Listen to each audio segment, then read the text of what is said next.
Moons by Sharon Creech, Chapter 8.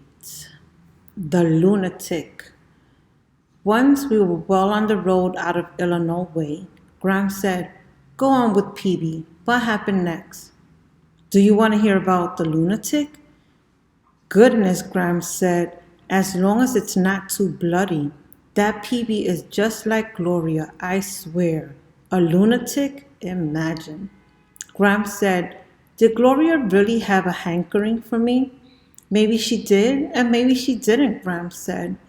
"Well, gall dong, I was only asking."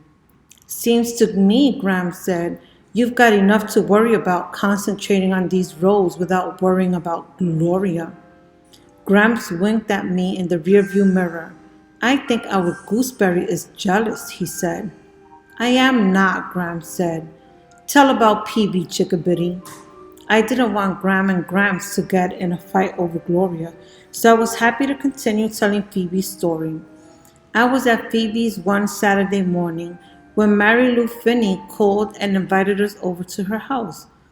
Phoebe's father was off playing golf, and Phoebe's mother had just left for the grocery store. Phoebe went all around the house checking to make sure that the doors and windows were locked. Her mother had already done this, but she made Phoebe promise to do it as well. "Just in case," Mrs. Winterbottom had said. I was not sure just in case what. Maybe in case someone had stuck in and opened all the windows and unlocked all the doors in the 15 minutes between the time she left and the time we did. "You can never be too careful," Mrs. Winterbottom had said. The doorbell rang. Phoebe and I looked out the window. Standing on the porch was a young man who looked about 17 or 18. Although I am not as good at guessing people's ages as blind Mrs. Partridge is, the young man was wearing a black t-shirt and blue jeans, and his hands were stuffed into his pockets. He seemed nervous. "My mother hates it when strangers come to the door," Phoebe said. "She is convinced that any day one of them will burst into the house and start waving a gun around and turn out to be an escaped lunatic."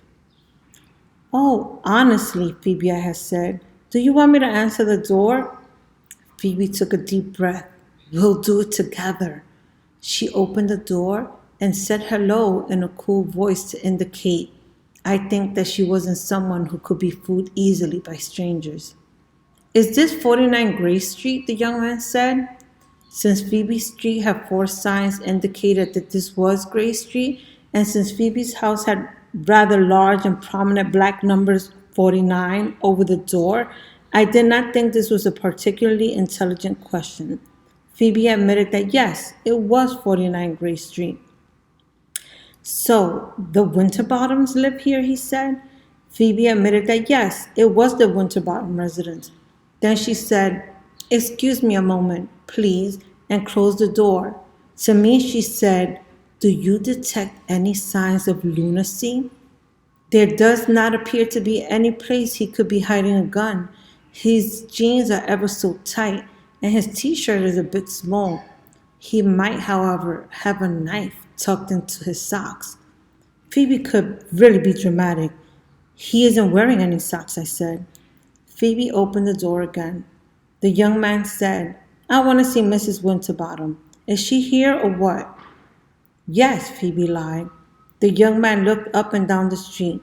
His hair was curly and mussed, and there were bright pink circles on his cheeks.